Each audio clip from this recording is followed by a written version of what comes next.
I reckon game three taught us something. Maybe, just maybe, there's too much Jalen Brunson in New York. And I know that sounds crazy in terms of just how much they rely on him. That's what I really want to dive into here because game three taught me that Karl Anthony Towns is just really, really good when he wants to be. When the Knicks give him the rock, give him the ball, because sometimes that's the biggest part of New York's sort of integration with Karl Anthony Towns. Just give him some touches, see what he can do, because game three was like, it was a funny one because Jalen Brunson was not the main man, and we're so used to seeing him be the main man for New York. Regular season, playoffs especially. The playoffs was like the Boston series was the main one, honestly.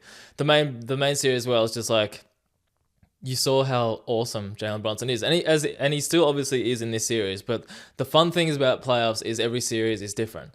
Every opposition is different, and it's a bit like maybe in that Boston series you needed Jalen Brunson to be superhuman, Superman, just like the best he can possibly be.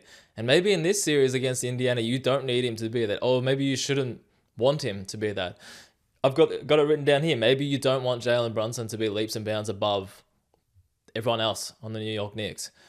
And I know that sounds weird because if someone is so good in one series, Boston, and he's still very good this series, but he's been struggling a bit more. But if he's so good in Boston and they win, why would you change that? But it's just about, it's the matchups. I think Tom Thibodeau said today that they play the game versus the series. So that means, to me, that means that he's kind of adjusting on the fly, and he doesn't mind benching Karl Anthony Towns last game. And game three, he benched Jalen Brunson partly due to foul trouble, of course. I will agree with that. That's fine. Partly was not, like, it wasn't 100% his choice. But at the end of the day, he relied more on Karl Anthony Towns to carry him. And even Miles McBride over Jalen Brunson, they were like, this is the unit that's working. The bench unit is working. And it's just fascinating. So it's led me to the question of, is there too much Jalen Brunson in New York right now in terms of this series versus the Indiana Pacers? And that's the beauty of it. These storylines kind of get me excited, just quietly, because they're kind of fun to think about in your brain and then speak it out into existence like this and just see what the world thinks, the basketball fandom thinks about these type of things. And it's gotten me to the point where I'm just like, is Karl Anthony Towns okay as like a number one option, even when Jalen Brunson's on the floor? At times. I should specify that. It's at times only. Because obviously you want Jalen Brunson to be the number one guy. And I still love him. I love's a strong word because sometimes his game style is a bit different, but I still really like him. This isn't a knock on Jalen Brunson. It's more like the discussion around what is best for New York Knicks right now in this series versus the Pacers. And hell, they won today. So it's got to tell you something, right? And to me, that was leaning on more players than Jalen Brunson because they played their bench a lot more. Mitchell Robinson started, Josh Hart to the bench. They switched that up. Miles McBride, I just touched on him. He was playing every single, I don't know, like clutch moment down the stretch, except for when they subbed Jalen Brunson back in with 1 minute 30 left on the clock, which I'll touch on soon. Just fascinating. Landry Shamet, take a bow. Go in there and do your job. He did a few nice defensive plays more than his shooting, which is interesting. But it's just an interesting thing to talk about, and it's more about how did New York actually make this a series? It's 2-1 now, so you could say it's a series. But do they have to focus on Cat more? Do they have to do it? Because Cat's fourth quarter was pretty incredible. And I saw Kendrick Perkins, I think, love him or hate him. Some people give him some flack. Don't really love sort of what he does in the media space. I don't really know why. It's just one of those things. Actually, find me one media person that people love, by the way. Maybe Doris Burke, that every single person is a fan of. But Kendrick Perkins, people aren't really that high on all the time. But he was just like, today's game was the day that Karl Anthony Towns became a Knick. And I kind of like that. Like his coming of age moment in terms of, I'm here, you have the Karl Anthony Towns that Minnesota had for so many years. Like this is who I am. Like, don't forget how talented and how important I am to a team. So I really like that. But his fourth quarter was crazy because he had 4 points leading up to that fourth quarter. So you would say, did he get enough touches? Was he aggressive enough? Partly it was just because Pacers were on that crazy run that was just lighting up the, what do they call it, Indiana Fieldhouse or whatever. They were going on that run, so New York couldn't really get momentum. But momentum comes in the fourth quarter thanks to Karl Anthony Towns. And once again, I'm always like enamored by his versatility, his shooting. He's not afraid to take these shots. There's some shots he took there was like a few threes like that were deep, and there was one he made it. You get momentum, you start laughing. You're like, hey, this guy's come to play. He's finally here after sitting 3 quarters out or whatever. But then he takes another deep one and misses it, and you heard the commentary team, they were just like, is this actually smart right now? But then what does he do? He takes another one, probably a harder one. It was a bit of a step back, and it looked like he half got fouled. He did that classic thing that every single shooter does in one way or another, and that's embellish contact a bit, fall over, kick a leg out. Did that and made it. And they were being like, and the commentary team was sort of losing it in terms of this is kind of like who Karl Anthony Towns is. Sometimes he'll take those tough shots, but if he makes them, that's a hell of a momentum swing for New York. Plus, he did, so that's a fun part about him. He's not afraid to take those threes. I really like that. Sometimes it's like quick in the shot clock, which is, again, hit or miss. But then he's not afraid to attack the ring and sort of, he always does that sort of like hard right dribble against Miles Turner, and he clutches in his arm in the way that Karl Anthony Towns, you can probably imagine him doing it right now. Gets a few and ones, gets that dunk over Naismith. It was just a really cool passage of Karl Anthony Towns, like, hey, I can be the number one option. That's kind of what I was thinking in my head. I'm like, hey, should the Knicks actually let him be more of a number one option than he is? More of a number one option than they're allowing him to be in terms of touching the rock, making a play.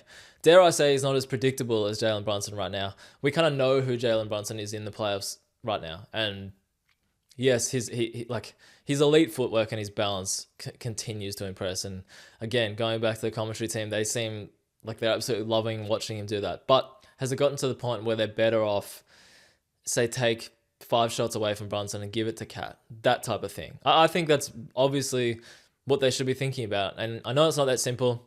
You don't just plug and play shot selections and shot attempts from one guy to the next, but you can make more of an angle on it, a read on it, like what's the word? You can be more decisive on that type of stuff. So if you win a game by Karl Anthony Towns being the main focal point, he had 24 points. So he had 20 points in that fourth quarter, and it was awesome. And Jalen Brunson had 1 point less.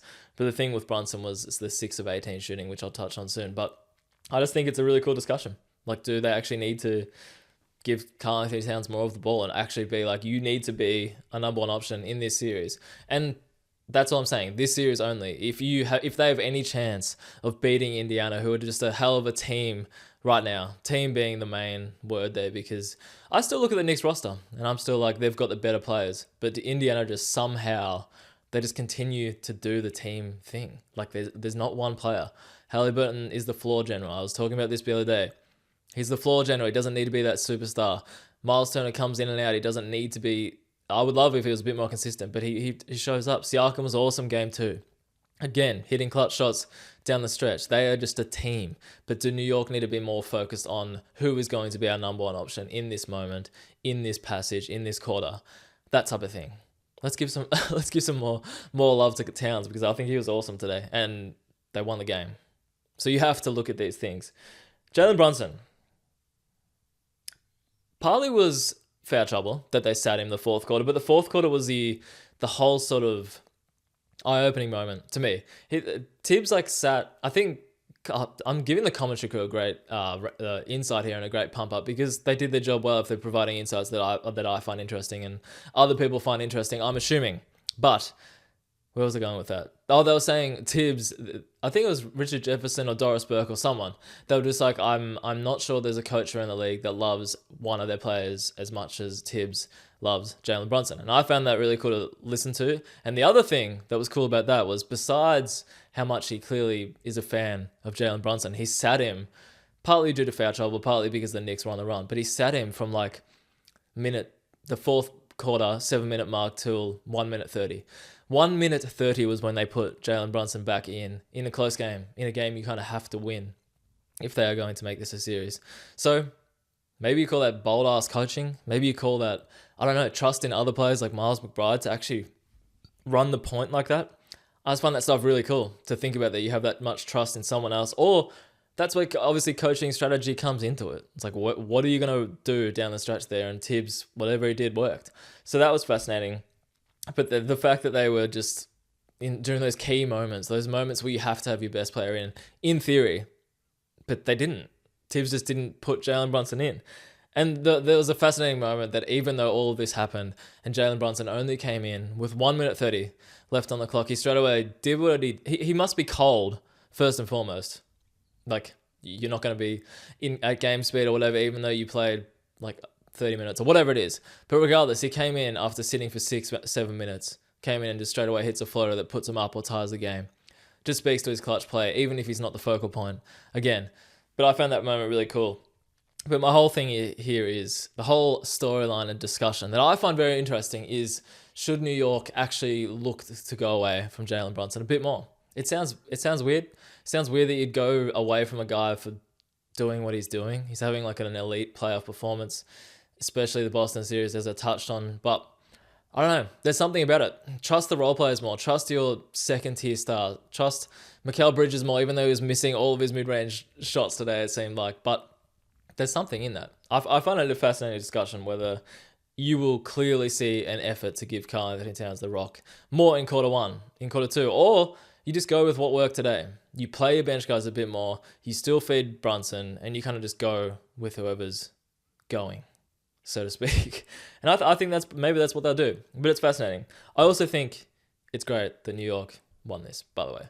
Obviously, we as fans just want a good competition, close series.